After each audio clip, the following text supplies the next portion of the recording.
Surigao, my conviction remains unshakable. Ang responsable na pagdumaya is not just about avoiding corruption. It is about creating abundance.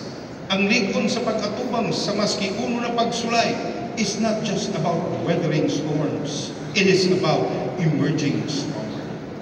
Ang sincero sa pagpanerbisyo is not just about showing our worth. It is about building trust. Sanan, ang pagkamay-baruganan is not about standing firm. It is about having the courage to make difficult decisions for the greater good and making continuous improvements. These convictions were forged in the crucible of watching my father serve with distinction.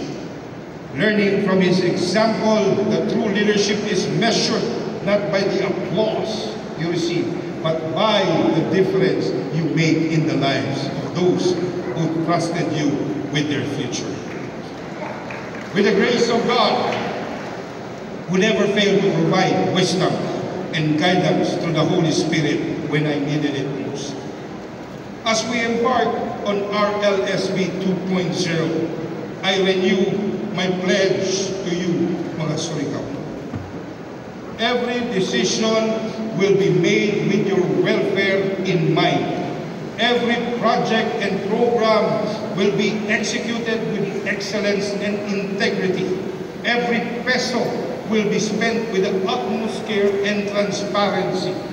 Together, we have proven that Surigao del Norte is not just a place on the map.